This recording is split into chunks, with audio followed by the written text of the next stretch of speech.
Hello and welcome to Petra Media. I'm your host Terrence, and today I wanted to talk about MPC 3.6. Yes, it is finally available for all users. I didn't see the point in talking about the MPC Live 3 because I think we've all talked about it enough, so I want to focus on the software that's being released because we've been waiting for this for a little while now, and it's finally available for all of us to actually use and really sink our teeth into it and doing the things that it can accomplish with the new software. So what are we getting in 3.6? First things first, we get advanced time signatures.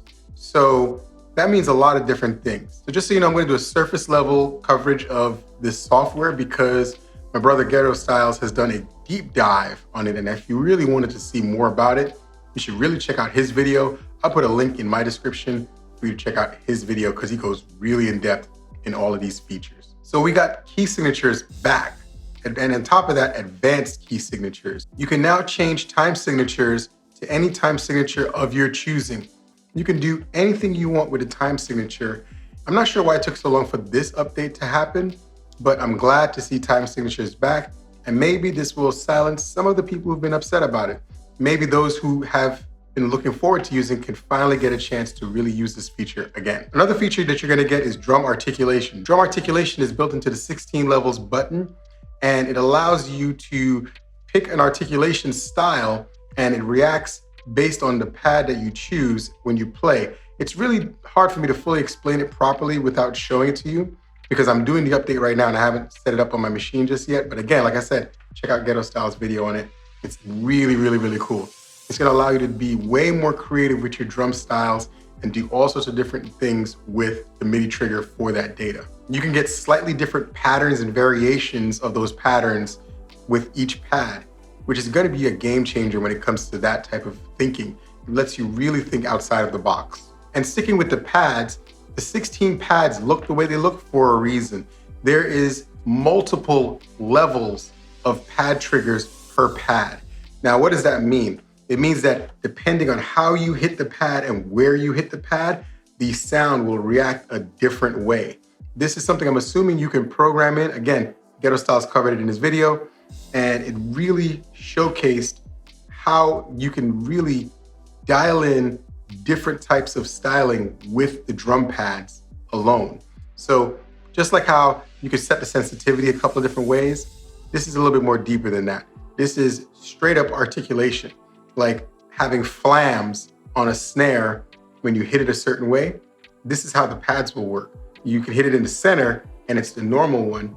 When you hit it on the side somewhere, it'll do a little different. Hit it in another corner, it'll do a little different. Hit it at the bottom corner, it does a little different. Like each section of the individual pad will have a different reaction to your touch when you hit it. This will also allow you to have very creative snare rolls. So I'm looking forward to seeing how people take advantage of those features, because between those two things, you can really come up with some really crazy snare rolls. And that doesn't mean you just have to use it on snares. You can use it on other sounds and instruments. Snares are usually the thing that showcases this sound effect really, really well. And it's built right there on the pad. The biggest feature, and it's the one that I've been looking forward to, and I've been hoping that they put it into it, Akai has added MPE to your MPC in standalone and in controller mode. What does that mean? On the brand new machines, those pads are designed to handle MPE information. Now, remember what I was talking about where when you play, and you play a little different per finger, because you gotta remember when you're playing with things, your hands are triggering micro movements, and those micro movements can be translated into data. Those bigger keyboards that do that, like the Osmos Expressive E, and there's a couple other brands that have smaller ones that do the same thing or similar features. It's a little bit more complicated than Aftertouch, but adding that feature to the pads is definitely another game-changing tool. So I think everybody's gonna take advantage of that and create some really expressive sounds. Between that and the other articulations, you can really come up with something amazing. Now, this feature is primarily for the brand new machines. However, there is a workaround. With the software, it will take MPE data from any keyboard that produces MPE data. So if you have a keyboard that produces MPE data, you can then send that data into your MPC via that keyboard and it will record that data in. The older pads cannot do MPE. I will say that again. The older pads cannot do MPE, but as long as you have an expressive MPE type of keyboard, you can actually play that data in. So it's not like we don't have access to it, it's just one extra thing. And many of us, ironically, probably have a keyboard that allows for that information, but we're just not using it in that way. Now you can actually use it in that way with your MPC. Akai has also added the drum program matrix. This is, again, going back to the pads having different triggers based on where you play on it. It's gonna allow you to be more expressive with your drum patterns and programming. Now onto plugins, you have several new effects. You have Air Utility. Air Utility is a stereo field enhancer that allows you to do mid-side and widen your actual sound. And if you know anything about mid-side effects, they're pretty cool in creating a stereo image that is a little bit more surround. Even though it's stereo, it just broadens the sound. And that's a pretty cool tool to add. As is right now, when I want to do that, I use an external plugin on a mastering chain to do that, and it's really great. Another plugin you're gonna get is Air Reverb Pro.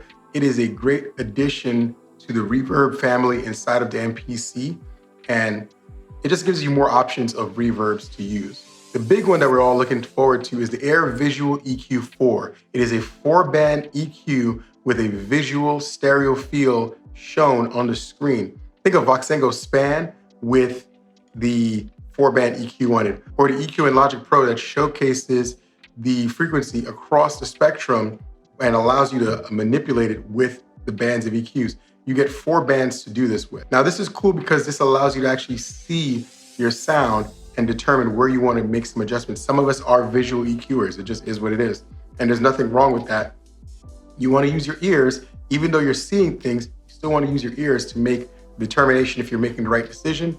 But this is a great tool to get you in the ballpark of what you're trying to do a lot quicker. Another thing I left out was Akai is adding the Force Clip Matrix into the MPC. This will allow you to do some creative arranging of your sounds, just like you do in the Akai Force, but now in the MPC. Last but not least, you can now import Ableton projects into your MPC software.